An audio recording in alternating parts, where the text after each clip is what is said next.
Assalamualaikum warahmatullahi wabarakatuh. Saya Muhammad Nurul Amin, NIM 1702010315 dari kelompok 6 ingin mempresentasikan diri dari hasil diskusi kelompok kami. Organisasi data, hierarki data. Data bisnis secara tradisional telah diorganisasikan ke dalam suatu hierarki field. Data yang bergabung dengan pembentukan record dan record yang bergabung untuk membentuk file data. Unit data yang terkecil mencerminkan jumlah data yang terkecil yang akan ditarik dari komputer pada satu waktu. Record, suatu koleksi field data yang saling berhubungan.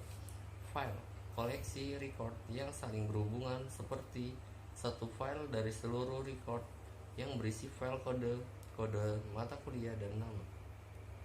Organisasi data.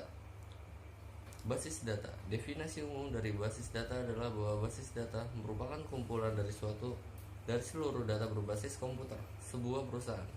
Definisi basis data dari yang lebih sempit adalah bahwa basis data adalah yang berada di bawah kendali piranti perangkat lunak, sistem manajemen atau data perusahaan yang dikendalikan dan diadministrasikan oleh sistem manajemen basis data. Spaceshard sebagai basis data sederhana secara konseptual serupa dengan sekumpulan tabel-tabel yang saling berhubungan. Flat file, suatu tabel data yang memiliki kolom-kolom yang berulang.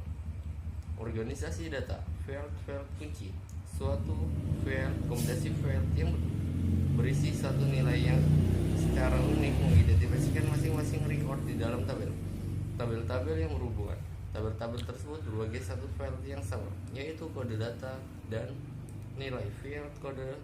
Menentukan baris-baris mana di dalam tabel yang bergabungan secara logis. Struktur basis data. Cara data diorganisasikan agar pemrosesan data menjadi lebih efisien. Struktur ini kemudian diimplementasikan melalui suatu sistem manajemen basis bisnis. Struktur basis data hierarkis. Cara data diorganisasi agar pemrosesan data menjadi lebih efisien. Struktur ini kemudian diimplementasikan melalui suatu sistem manajemen basis data. Struktur basis data jaringan dikembangkan untuk memungkinkan penarikan record tertentu. Struktur basis data relasional. Sekumpulan basis data seperti ini terlihat seperti sekumpulan tabel-tabel yang mirip. Kemudian saya akan menjelaskan tentang contoh basis data relasional. Basis data jadwal merupakan sebuah contoh basis data yang paling sederhana.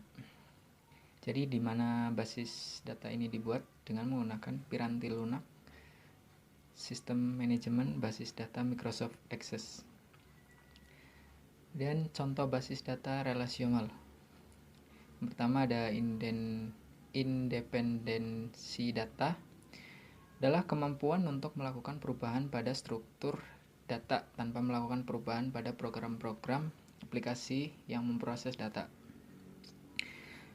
Kemudian kamus data atau data dictionary mencakup definisi-definisi dari data yang disimpan di dalam basis data dan dikendalikan oleh sistem manajemen basis data. Kemudian konsep data, suatu ukuran yang logis dan secara intuitif tepat meskipun masing-masing record dari basis data tersebut dapat tersebar di banyak file dan terletak di seluruh penjuru ruang penyimpanan komputer. Kemudian membuat basis data. Yang pertama ada pendekatan yang berorientasi pada proses. Ketika perusahaan memilih pendekatan yang berorientasi pada proses, perusahaan akan menjalankan urut-urutan langkah sebagai berikut. Dan mendefinisikan masalah, mendefinisikan keputusan yang dibutuhkan, menjabarkan kebutuhan informasi, menentukan pemrosesan yang dibutuhkan, menentukan spesifikasi kebutuhan data, dan menentukan kebutuhan data. Kita dapat menggunakan dua pendekatan dasar untuk menentukan kebutuhan data. Membuat basis data. Yang kedua ada pendekatan pemodelan perusahaan. Meskipun pendekatan proses oriented memungkinkan dari kebutuhan dari masing-masing sistem dapat didefinisikan dengan satu cara yang logis, kelemahannya adalah kesulitan dalam mengalihkan data dari satu masalah baris ke data dari masalah bisnis lainnya. Kelemahan ini dapat diatasi dengan pendekatan pemodelan perusahaan. Assalamualaikum warahmatullahi wabarakatuh. Perkenalkan, nama saya Kurnia Bila Rahmatia, NIM 18020111025 dari kelompok 6 akan mempresentasikan materi yang berjudul Sistem Manajemen Basis Data. Yang pertama ada membuat basis data. Teknik-teknik permodelan data terdapat sejumlah teknik, namun kita hanya akan memusatkan perhatian hanya pada dua teknik saja. Yang pertama ada diagram relasi entitas, digunakan untuk menguraikan hubungan antara kumpulan-kumpulan data konseptual sehingga recorder-recordernya saling terhubung akan dapat digabungkan bersama. Yang kedua ada diagram kelas, digunakan untuk menguraikan hubungan data maupun tindakan-tindakan yang mengoperasikan data di dalam relasi. Yang kedua ada menggunakan basis data. Ada dua, yaitu laporan dan formulir.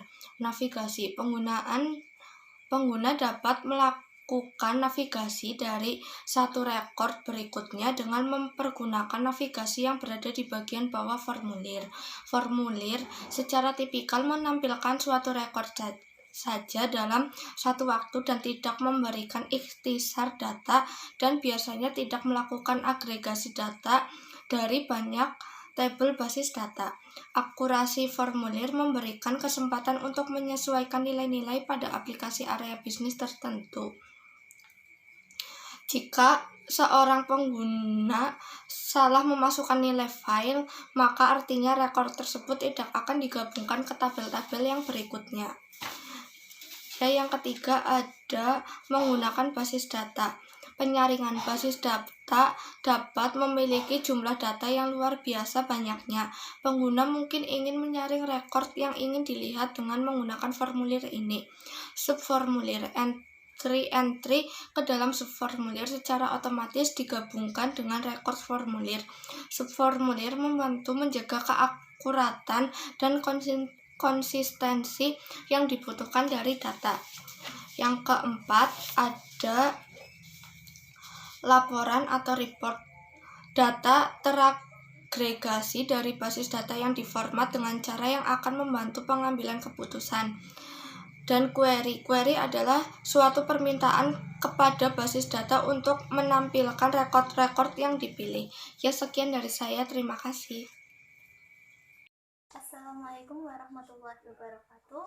Perkenalkan, nama saya Yunari Melani, NIM 126.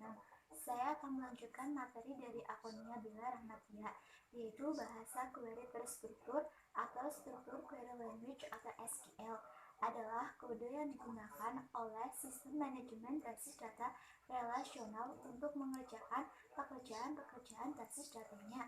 Yang kedua yaitu pemrosesan basis data lanjutan, online analytical process atau OLAP. Jika Anda ingin mengetahui jumlah seluruh dari nilai untuk entitas-entitas tertentu, maka OLAP akan berguna. Selanjutnya yaitu personal basis data. Personal basis data terbagi menjadi tiga. Yang pertama yaitu administrator basis data.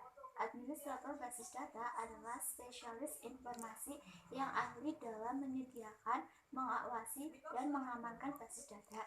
Administrator basis data mengawasi seluruh aktivitas basis data. Yang kedua yaitu programmer basis data. Programmer basis data adalah seseorang yang menuliskan kode untuk memecahkan dan juga mengagresikan data bagi basis data. Yang ketiga yaitu pengguna akhir. Mereka membuat laporan dan formulir, memberikan requery kepada basis data dan menggunakan jawaban dari basis data mereka untuk pengambilan keputusan untuk mempengaruhi perusahaan dari unsur pokok lingkungannya.